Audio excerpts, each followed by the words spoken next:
오늘은 이 부활에 대한 오해가 그 당시 예수님을 따르던 그 당시 많은 사람들에게 이 부활에 대한 오해가 있었는데 그것을 예수님께서 아주 명쾌하게 풀어주시는 그런 대목을 우리가 이제 살피게 되는데 오늘 예수님께 질문을 던졌던 이 사두개인들은 현실적이고 그리고 합리적인 그런 것들을 추구해요. 그러니까 현실의 것 외에는 인정하지 않아. 그러니까 천사 그런 거 없다. 부활 없다. 뭐 이제 이런 식으로 현실적으로 이성적으로 이해되어지는 것만 믿는 사람들이 이 사두개인들이에요. 그래서 이 사두개인들 가운데는 주로 이제 예루살렘의 귀족 출신들, 그러니까 신분이 상당히 높은 출신들이에요. 그리고 대제사장들, 그러니까 상당히 이 서민층에서 볼 때에는 함부로 다가갈 수 없는 그런 지위를 가졌고 또 그런 지위를 자기들이 유지하기 위해서 나름대로 상당히 많이 배웠다고 할 수 있는 사람들이죠. 그래서 이성적인 그런 과학적이고 이성적인 이런 판단으로 용납할 수 있는 것들만 받아들이는 그런 사람들이라고 보면 됩니다. 그런데 이 사람들이 예수님께 부활이 없다 믿는 사람들이니까 부활을 얘기하는 예수님께 질문을 던진 거예요. 내가 이 문제를 풀어내면 당신을 내가 달리 보겠다 하는 그런 마음도 있지만 부활을 믿는다고 그럼 이런 난점을 어떻게 풀 것인가 하는 측면에서 이제 이런 질문을 던졌어요. 이스라엘 그 법도상 계대 결혼이라는 게 있어요. 그게 뭐냐 하면 첫째 형이 결혼을 했는데 자식을 못 낳고 그냥 죽어요. 그러면 그 둘째가 그 형수를 자기가 책임지고 그리고 자녀를 이어갈 수 있도록 그렇게 그러니까 형수하고 결혼하는 거죠. 그러니까 이미 결혼한 둘째라고 할지라도 또 그렇게 책임지는 거예요. 그 여자를. 그리고 그 가문을 책임져 주는 거고. 이런 것들을 이제 계대 결혼이라 그렇게 이스라엘 법에도 이런 것들이 있었어요. 그러니까 모세도 그걸 얘기를 했고, 자, 이러한 법을 가지고 있는 이스라엘 백성들에게 그러면 이러는 경우에 그럼 부활에 그러니까 7 형제가 있는데 첫째가 죽었어요. 둘째가 책임졌는데 둘째도 아이를 못 낳고 죽었어. 셋째가 책임집니다. 셋째도 아이를 못 낳고 죽었어. 넷째도 그래. 그래서 7명이 다 그랬어요. 자, 그러면 부활이 있다면 부활하고 난 이후에 그러면 도대체 이 여자는 누구의 아내입니까? 라고 물은 거예요. 사실 보통 사람들 같으면 이거 뭐라고 대답을 하겠어요? 어떻게 대답을 하겠어요? 그러니까 부활에 대한 어떤 그 부활은 없다라고 하는 걸 밝히기 위해서 질문을 던진 거니까 상당히 심도가 있는 그런 질문이라고 볼 수가 있는 거죠. 그런데 예수님께서 어떻게 대답했느냐 하면 이 사두개인들의 그 질문의 자체가 잘못됐다라고 하는 것을 이제 넌지시 예수님이 이제 던진 게 뭐냐 하면 부활 때에는 시집도 안 가고 장가도 안 가고 그리고 결혼도 안 한다. 그러니까 우리가 부활하고 난 다음에 서로는 알아본다 그랬어요. 서로는 알아보지만 우리 가족 단위로 모여서 사는 건 아니다 이거야. 그러니까 그런 게 필요 없다는 거죠. 그리고 이 사두개인들이 오류를 지금 가지고 있는 게 뭐냐 하면 부활이 없다고 하는 것을 증명하기 위해서 던진 질문이기 때문에 그 질문 자체가 잘못됐다는 거예요. 이 사람들은 내세를 인정 안 해. 현세만 인정하는 거예요. 그러니까 인정도 안 하는 사람이 부활에 대해서 얘기한다는 것 자체가 그게 잘못됐다라고 하는 것을 예수님께서 역으로 지금 얘기하고 있는 거예요. 이게 예수님을 공경에 빠뜨리기 위해서 던진 질문이에요. 그러나 예수님은 너희들이 성경에 대해서 무식해서 그렇다라고 하는 측면으로 대답을 하신 거예요. 이 사람들은, 사두개인들은 자기의 논리만, 내가 지금 하는 논리를 따라 온다면 당신은 함정에 빠질 수밖에 없다라고 생각하고 이런 질문을 던진 거예요. 그러니까 질문 자체가 불순한 의도가 있었다는 거죠. 근데 여러분, 계대 결혼이라고 하는 것, 그러니까 이스라엘 법에도 그게 있는데 계대 결혼이라고 하는 건 여자의 인권을 무시하지 않기 위해서, 여자의 인권을 살려주기 위해서 그렇게 생긴 거고, 과부의 신분과 그리고 그가 남편에게 속한 지파와 가문의 재산을 보호해 주려고 만든 거예요. 다른 예를 들어서 내가 이 사람하고 결혼해서 살다가 남편이 죽었어요. 그러면 이 남편이 가지고 있었던, 내가 또 가지고 있는 이 재산, 그럼 누구께 돼야 되겠어요?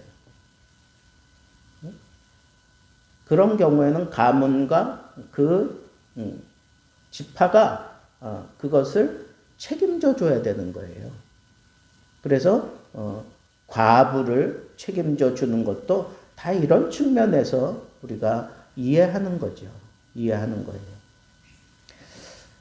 그러니까 이런 불평등, 그리고 이 여자의 인권 세워주고, 그리고 그 가문과 그 가문의 그 경제, 이런 것들을 다 지켜주기 위해서 생긴 게 계대 결혼인데, 이 계대 결혼, 이것이 어떤 부활을 증명하기 위해서, 부활이 있고 없고를 증명하기 위해서 이걸 끌어들인다고 하는 것 자체가 이건 잘못됐다는 거예요. 잘못됐다는 거예요. 근데 예수님께서는 아주 현명하게 대답을 했어요. 부활 후의 상태의 모습을 예수님께서 넌지시 얘기하면서 부활 후에는 결혼하지 않는다. 결혼 제도 존재하지 않는다는 거예요. 그때는 죽음도 없고, 그리고 사후 부활체의 그 생활 양식이 어떤 그 법적인 그런 지배를 받으면서 사는 게 아니라는 거예요. 인간들은 인간 사회를 유지하기 위해서 법을 만들고 뭐 어떤 규례를 만들고 그랬지만 부활하고 난 이후에는 그런 법이 필요치 않아요. 그리고 가정 필요 없어요. 결혼 필요 없어요. 이 현세의 삶의 연장이라고 생각하는 것 자체가 잘못됐다는 거예요. 부활하고 난 이후에는 부활 이후의 삶의 모습이 따로 존재해요. 지금 우리가 여기서 사는 것과 같은 그런 삶을 사는 게 아니에요. 그러니까 이 사두개인들의 가장 큰 착각은 뭐냐 하면 이 현세의 삶을 토대로 해서 부활 이후의 삶이 그대로 연장선상에 있는 걸로 생각하는 것, 그것이 잘못됐다는 거예요. 그게 잘못됐다는 거예요. 여러분, 우리가 구원받고 난 이후에는 이전의 생활을 우리가 굳이 추억하면서 살 필요가 없어요. 이전에 악에게, 죄에게, 사탄에게 종노를 했던 그 삶의 새로운 연장선으로서의 구원받은 게 아니에요. 이건 완전히 끊어지는 거야. 완전히 끊어지는 거예요. 더 이상 우리는 죄의 종이 아니야. 더 이상 우리는 사탄의 종이 아니에요. 우리는 그리스도 예수 안에서 자유한 자예요. 자유한 자. 이처럼 이 세계가 완전히 다른 세계인데 이걸 연장선상에서 보고 그걸 또 버무려서 생각하려고 하는 것 자체가 이건 잘못됐다는 거예요. 그러니까 이 현세의 연장선상에서 부활을 이해하려고 하는 그런 사두개인들의 그 잘못 예수님께서 분명하게 지적하고 있는 겁니다. 모세를 통해서 부활의 실제를 확증해 주셨어요. 어떻게 확증을 해 주셨냐면 예수님이 봐라 모세도 이 불꽃 가운데서 하나님 앞에 구원함을 받고 또 사명을 얻을 때 하나님이 모세에게 뭐라 그랬어요? 나는 아브라함의 하나님, 이삭의 하나님, 야곱의 하나님이다 라고 그렇게 표현한 것처럼 그럼 야곱 시대에도 하나님이고 이삭 시대에도 하나님이고 아브라함 시대에도 하나님이에요. 똑같은 원리를 따라 우리 시대에도 하나님은 하나님이에요. 그러니까 우리 시대라고 하나님이 다른 모습이 아니라는 거야. 하나님은 현재, 과거, 미래가 없으신 분이에요.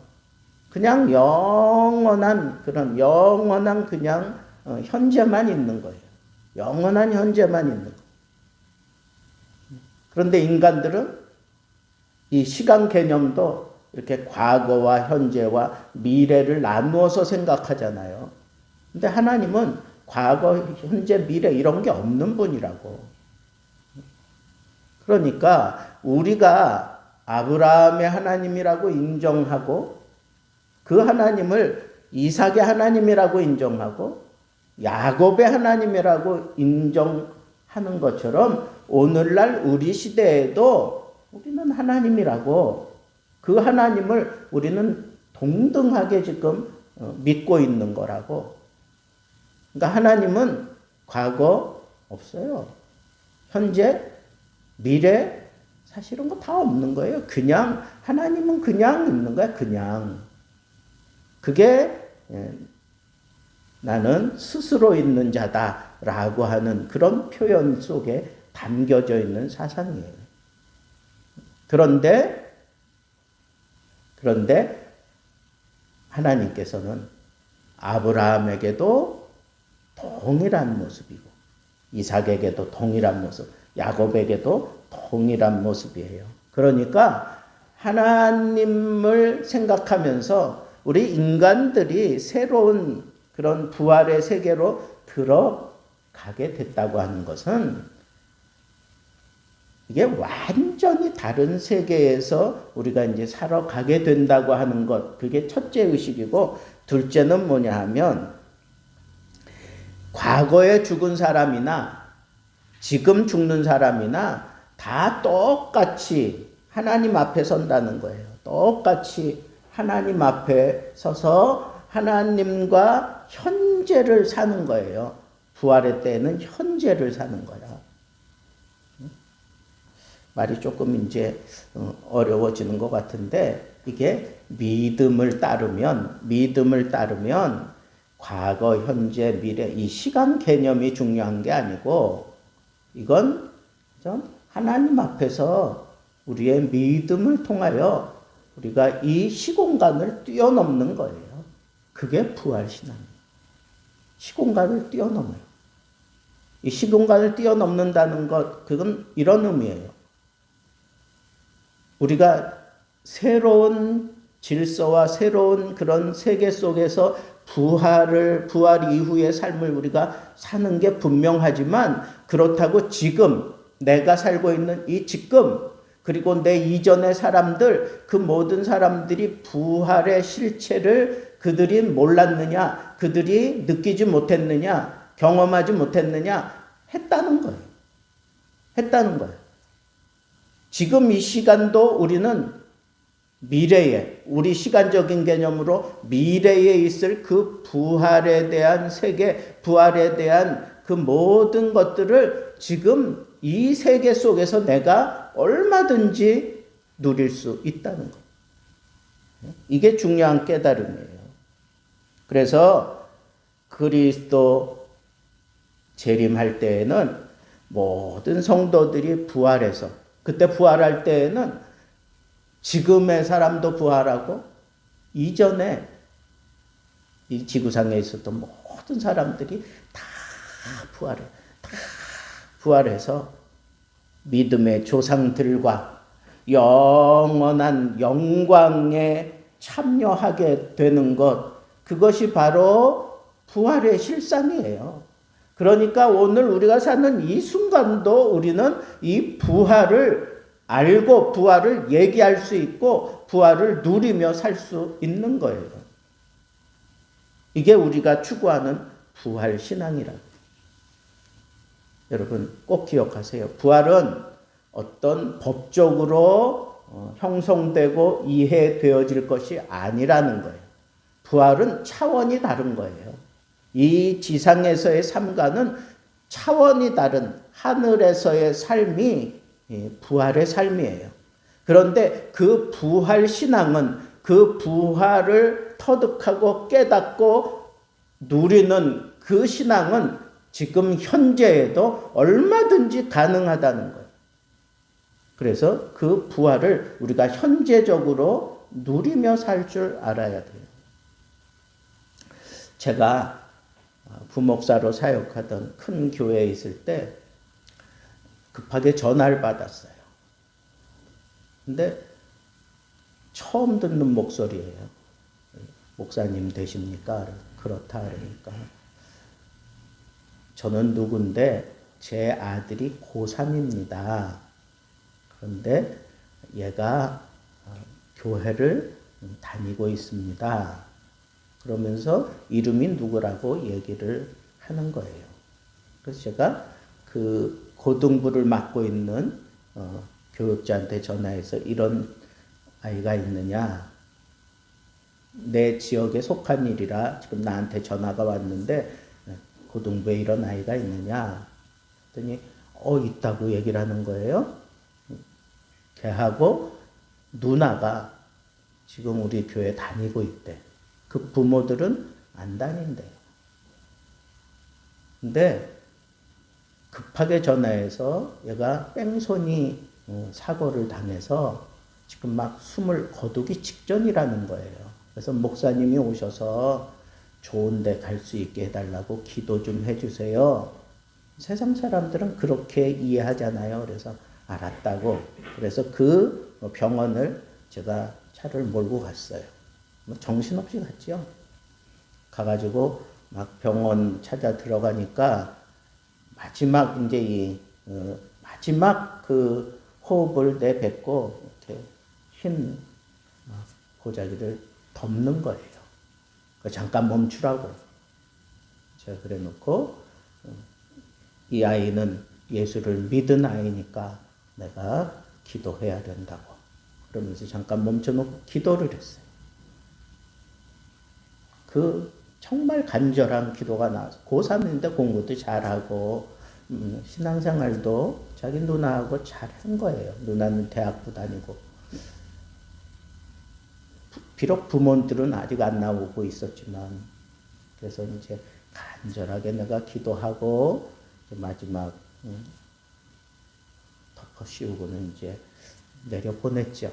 영안실로 내려보내고 그 부모에게 이제 자초지종을 묻는데 이분들이 어떻게 해서 이렇게 됐다고 하는 얘기를 이제 제가 들었어요. 그래서 내가 물었죠.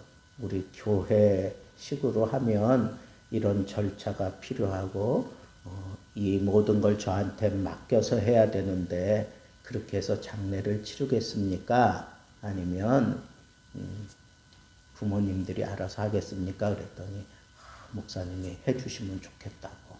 이제 그래서 제가 그때부터 이제 장례 절차를 진행하면서 쭉 얘기를 하고, 그래서 이제 입간할 때 그 가족들 다 불러 모아놓고 이제 예배 드리고, 그리고 이제 발인 예배 때 병원에서 이제 장지로 떠나기 전에 이제 발인 예배 드리잖아요, 마지막. 그때 이제 제가 이제 사실 이렇게 뺑소니 사고를 당하고 이 아이가 천국에 갈 수밖에 없었지만, 하나님이 이 아이의 영혼을 나는 받았다고, 나는 믿는다. 왜? 이 아이는 예수를 믿는 아이다. 제가 교육자한테 얘기 들어보니까 정말 착실하게 믿음 생활 잘했던 아이라고 들었다. 나는 분명히 이 아이가 예수 그리스도를 영접하고 천국에 간 줄 믿는다. 그랬더니 그 부모가 나를 보는 눈빛이 달라지는 거예요. 부모들이. 그래서 그때 제가 이제 좀 더 설명을 했어요. 우리 기독교에는 세 가지 죽음이 있고,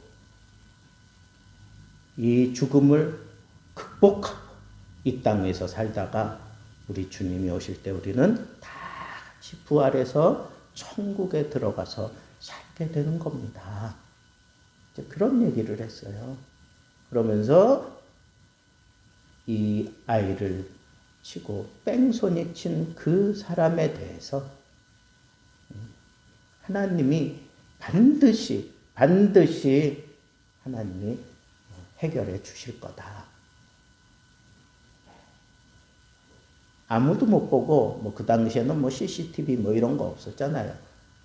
그랬는데 그걸 어떻게 알 수가 있느냐고 처음에는 막 그러던 사람이 말씀을 들으면서 천국을 터득하게 되고, 그리고 우리는 그러기 때문에 슬퍼만 하지 않고 하나님이 반드시 해결하고, 부활의 때에는 이 땅에서 해결하지 못한 것도 부활의 때에는 하나님이 다 심판하시고 해결하시는 때가 온다고. 그래서 그리스도를 영접한 사람은 천국 가고 지옥 가고 이렇게 결정되는 거라고. 그랬더니 이 두 분이 예배 마치고 난 다음에 저를 꽉 붙잡고 뭐 속절없이 우는 거예요. 막 헉헉대고 울지만 저한테는 목사님 감사합니다. 감사합니다. 그냥 이 장례 절차 이끌어 간다고 감사한다는 표현이 아니야. 진짜 내 아들이 천국 갔다고 하는 거나 믿습니다. 뭐 이런 식으로 얘기하면서 감사하다고 얘기하고.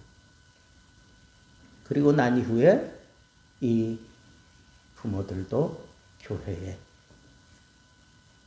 들어와서 믿음 생활하기 시작했어요. 여러분, 이 부활신앙이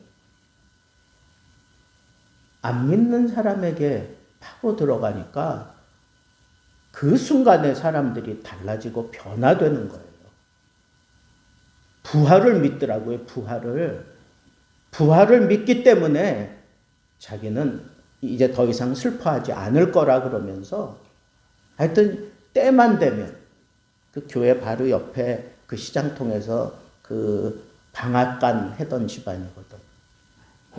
때만 되면 떡에다가 갖다 주는 거예요. 떡에다가.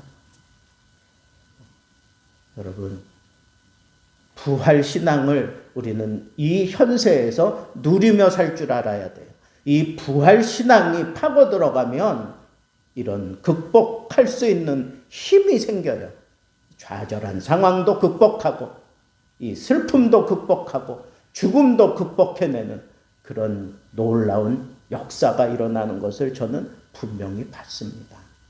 여러분, 이 땅 위에서는 부활 신앙으로 우리가 부활을 누리고 예수님 오셔서 우리를 천국으로 데려가면 그때는 완전한 차원이 다른 그런 부활의 삶을 살 수 있는 부활 신앙을 가진 하나님의 자녀들로서의 이 놀라운 특권을 누리며 살기를 우리 주님의 이름으로 축복합니다.